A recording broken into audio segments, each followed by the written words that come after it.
Radhe Radhe everyone, welcome back to my another study blog. So कैसे हो आप लोग? आई होप अच्छे होंगे एंड मैं भी काफ़ी अच्छी हूँ। सो सारे कुछ अपने काम करने के बाद मैं चली जाती हूँ लाइब्रेरी। और आज मैं लाइब्रेरी लगभग 10:30 या 10 के करीब गई थी। और आज मैंने अपना पूरा का पूरा शेड्यूल ही चेंज कर लिया है। बेसिकली मैं वोकैब एकदम लास्ट में पढ़ती हूँ, बट आज मैंने सोचा कि क्यों ना वोकैब से ही स्टार्ट करें, क्योंकि अभी स्क्रीन टाइमिंग मतलब मेरा फ़ोन भी चार्ज नहीं था एंड लाइट का भी इशू था, तो इस वजह से मैंने सबसे पहले वोकैब पढ़ा। एंड फिर उसके बाद मैं अपना सेकंड क्लास लेती हूँ परफेक्शन का, जिसमें आप लोग देख सकते हो कि मैम अभी स्किमिंग करना सिखा रही हैं। SBI PO का एग्ज़ाम एकदम नज़दीक आ गया है, तो इस वजह से मैम बहुत ही ज़्यादा हार्ड लेवल करवा रही थी, जिसमें कि आज मेरे बिल्कुल ही सही नहीं हुए थे। बस मैंने स्किमिंग का आइडिया लगा लिया था कि आज ये चीज़ हुआ है इसमें। एंड फिर उसके बाद मैं करती हूँ एडिटोरियल, और 2-3 दिन से एडिटोरियल का क्लास मैम नहीं करवा रही हैं उनके पर्सनल हेल्थ के इशू की वजह से। सो पीछे का रिवीजन करती हूँ पीछे वाले वीडियो से। एंड उसके बाद अभी मैंने आप लोगों को बताया था कि मैंने टारगेट करा है ना, जो भी मेरे मैथ में क्वेश्चन और मतलब मेरे सारे अच्छे से हो गए हैं, उनको मैं हमेशा रिवीजन करूँगी। सो मैं उसे यहीं पे कर रही हूँ, और ये क्वाड्रेटिक इक्वेशन का सवाल है।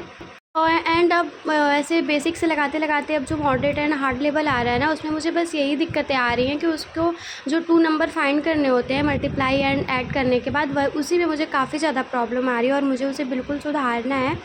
एंड उसके बाद मेरा थर्ड क्लास होता है, वो ज़ॉम्बी का होता है। और ज़ॉम्बी तो मैं बन ही चुकी हूँ, तो यहाँ पे मैं ज़ॉम्बी सरदार के साथ पढ़ना स्टार्ट कर देती हूँ अपना करंट अफेयर का क्लास, जिसमें कि बेसिकली आप लोग ज़ॉम्बी से तो समझ ही रहे होंगे अगर आप कुछ सर का क्लास करते हैं तो। इनका 14 डेज़ का चैलेंज होता है, और फिर उसके बाद 14 डेज़ के बाद हम लोग बेबी ज़ॉम्बी बन जाते हैं। बेसिकली मैं अब बेबी ज़ॉम्बी रही नहीं, मैं ग्रैंड पेरेंट्स बन चुकी हूँ। उसके बाद आता है मेरा रीजनिंग का क्लास, जो कि अब इसमें सारे ही अभ्यास हो रहे हैं, क्योंकि सारे लोग की स्ट्रेटजी अलग अलग होती है। सारे लोग अपने से मतलब प्रैक्टिस उतने अच्छे से नहीं कर पाते। सर ने ये नया अभ्यास कोर्स जारी किया है अपने ही कोर्स के अंदर, तो यहाँ पे उसमें मतलब जो भी होती हैं 35-40 जिस भी प्रकार का टारगेट होता है, उस प्रकार के सर सारे PYQs की तरह क्वेश्चन सेट किए रहते हैं एंड उसे सॉल्व करवाते हैं। और यहाँ पे मैंने सॉल्व किया था। बेसिकली आज तो मेरे जो लीनियर वाले होते हैं वो 2-3 बार गलत हो चुके थे, एंड फिर उसके बाद सही हो गया था। आज जो मेरे मेंस के वो ईयर बेस्ड क्वेश्चन थे ना, वो बिल्कुल ही गलत नहीं हुआ और मेरे एक बार में सही हो गया, और ये देख के मुझे काफ़ी अच्छा लग रहा था। एंड उसके बाद फिर ये अभी मैंने नया क्लास स्टार्ट करा है ना DI का, सो मैं इसे यहाँ पे कर रही हूँ, क्योंकि अभी मैं इसे बेसिक से कर रही हूँ, और ये मेरा इसी क्लास का दूसरी बार देखना है, क्योंकि एक बार में मुझे बहुत कम समझ में आया था।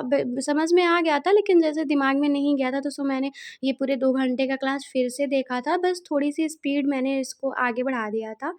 इसलिए अब ये मेरा पूरी तरीके से क्लियर हो गया है। अब मैं इस पे बेस्ड क्वेश्चन भी करने लगी हूँ। तो यहाँ पे आप लोग देख सकते हो कि नोट्स वगैरह भी बना लिया है उसका, कि मुझे कुछ भी अगर भूल जाए तो मैं इसे रिकॉल कर लूँ कि कैसे-कैसे मैंने किया है। तो ये रहा मेरा आज के DI का पूरा रिव्यू। एंड उसके बाद मैंने सॉल्व किया था चेकलिस्ट, क्योंकि मैं मॉक तो दे नहीं पा रही अभी। मेरा 2-3 वीक से लगभग छूट ही जा रहा है हर चीज़, क्योंकि मेरे घर में कुछ इश्यू हैं जिसकी वजह से मेरे पास टाइम नहीं मिल पा रहा है। तो यहाँ पे मैंने सोचा कि क्यों ना चेकलिस्ट ही लगा लें, क्योंकि चेकलिस्ट सर प्रोवाइड करवाते हैं जिस सब्जेक्ट के टीचर वगैरह रहते हैं। तो 3 चेकलिस्ट मैं एक दिन में सॉल्व करती हूँ। अरिथमेटिक का सॉल्व करती हूँ, रीजनिंग का एंड इंग्लिश का। तो यहाँ पे मैंने ये सारा कुछ सॉल्व कर लिया है। बेसिकली आज आप लोग को मेरी आवाज़ बहुत डिफरेंट लग रही होगी, क्योंकि मुझे कॉमन कोल्ड हो रखा था।